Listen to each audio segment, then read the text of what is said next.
बिस्मिल्लाहिर्रहमानिर्रहीम। अस्सलाम वालेकुम वरहमतुल्लाहि वबरकातुहू। उम्मीद करती हूँ कि तमाम देखने वाले खैर आफ़ियत से होंगे, अल्लाह ताला की रहमतों के साए में होंगे।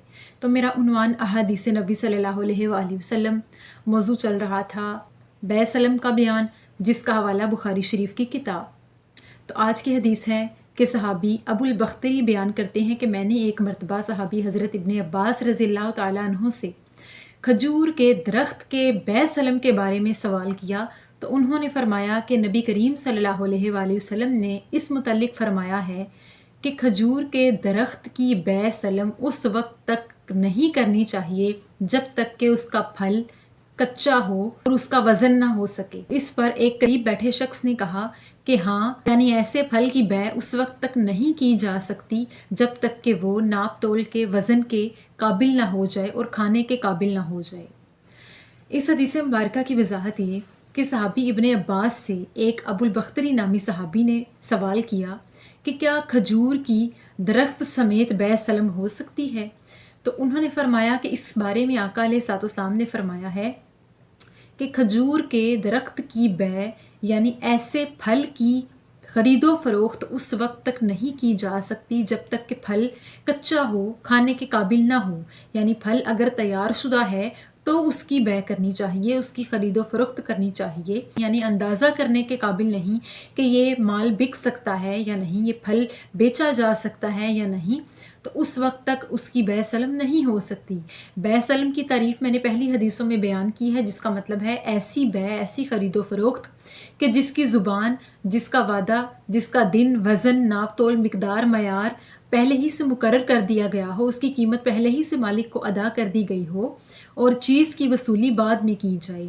चाहे वो फल हो, किसी भी तरह का अनाज हो या कोई भी और चीज़ हो, तो इस बै को बै सलम यानी ऐसी ख़रीदो फ़रोख्त कहते हैं कि जिसकी बातचीत एडवांस ही में कर दी गई हो।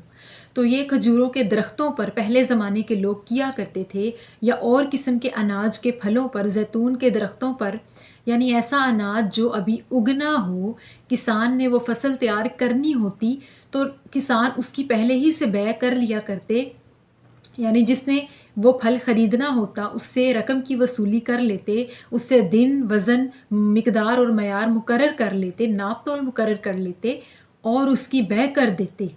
और फिर जब वो फसल पक जाती तो उसे वज़न और अपनी ज़ुबान के वादे के मुताबिक उसे मालिक के हवाले कर देते।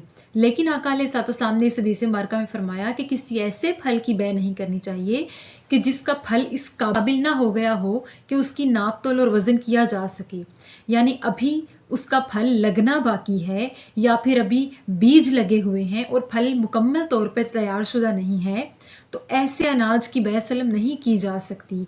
क्योंकि ऐसा ना हो कि इंसान को अपनी वादा खिलाफ़ी करनी पड़ जाए, अपनी बात से फिरना पड़ जाए, खुदा न खास्ता कोई ऐसी आफत आ जाए कि फसल तबाह हो जाए। तो लिहाजा ऐसे अनाज के मामले में या ऐसे फल के मामले में बैसलम यानी ख़रीदो फ़रोख्त एडवांस ही में उस वक्त करनी चाहिए कि जब हम देख सकें कि दरख्तों पर जो लगा हुआ फल या अनाज वगैरह है वो करीब ही, चंद ही दिनों में या 1-2 महीने के करीब पक जाएगा और यकीन के साथ हमें अपनी ज़ुबान के मुताबिक मिल जाएगा, अच्छे मयार और अच्छी मिकदार में मिल जाएगा। उस वक्त तक ऐसे दरख्तों की या ऐसी फसल की या ऐसे अनाज की बै नहीं करनी चाहिए। तो अल्लाह ताला से दुआ है कि अल्लाह पाक हमें आका अलैहिस्सलाम की सुन्नतों पर अमल पैरा होने की तौफीक अता फरमाए और हमें सही मानों में दीन की समझ बूझ अता फरमाए और हमें मोमिनीन में से करे। आमीन सुम आमीन। शुक्रिया।